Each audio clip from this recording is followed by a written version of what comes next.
Bonjour, c'est encore moi, Black Sonakunda. Eh bien, chers amis, je suis là aujourd'hui pour qu'on puisse parler de la troisième candidature de M. Alassane Dramane Ouattara à la tête de la Côte d'Ivoire, c'est-à-dire les élections présidentielles futures en 2020. Je viens de suivre l'intervention de M. Pascal Affi-N'Guessan qu'il a laissé sur TV5 Monde. Je vais vous demander de suivre ça et après on va développer ça ensemble. Forcément, ce matin à Abidjan, tous les titres de presse ne parlent que de ça.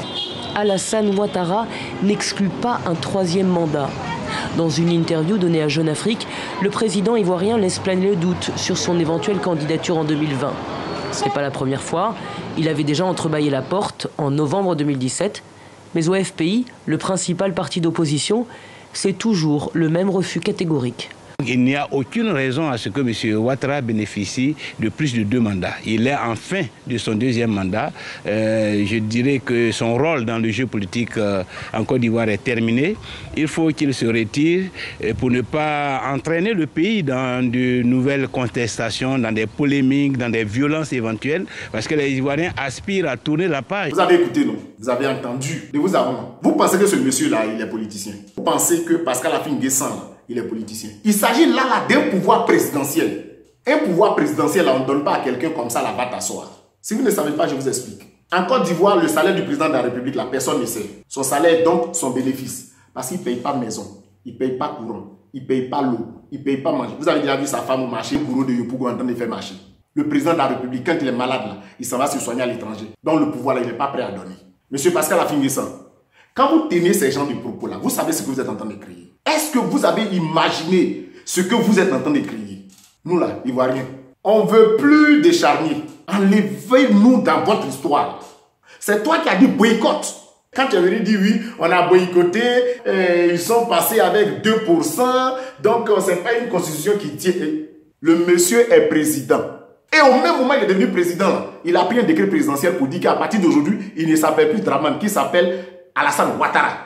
Quand toi-même dans l'interview là, tu as dit quoi? Monsieur Ouattara, Monsieur Ouattara. Avant tu disais Alassane Dramane Ouattara. Parce qu'il a dit que si tu te trompes pour l'appeler Dramane, tu t'en vas en prison. Pour ne pas aller en prison, ça veut dire que tu respectes le décret présidentiel, là, tu respectes ça. Ça veut dire que quelque part, tu reconnais son pouvoir. Alors, quand monsieur Alassane Dramane Ouattara change de nom, après avoir fait 2 mandats, et que sur le plan juridique, il devient monsieur Alassane Ouattara, dis aux Ivoiriens que ce monsieur-là, il peut aller aux élections. Il faut leur expliquer ça. Parce que si tu ne dis pas ça là, ils vont dire non, le monsieur n'est pas éligible. À un instant précis, quand il va poser sa candidature, ils vont vouloir contester. C'est dans ça là beaucoup vont mourir. C'est dans ça là beaucoup vont se retrouver encore en prison, comme pour mon frère Samba David qui est là-bas. Expliquez aux Ivoiriens que Alassane Ouattara peut avoir un autre tour de mandat.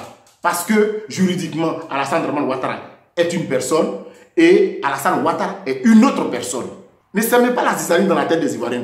Bon, moi c'est ce que je voulais vous dire. Alors chers Ivoiriens, à partir d'aujourd'hui, enlevez dans votre tête que ce monsieur-là ne sera pas candidat en 2020.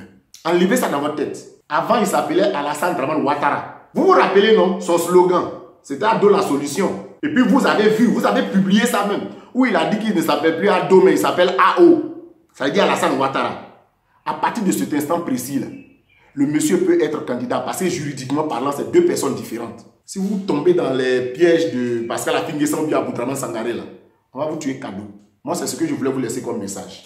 En un mot, Alassane Ouattara sera candidat en 2020. Point barre. C'était moi, Black Sonakunda. Ciao.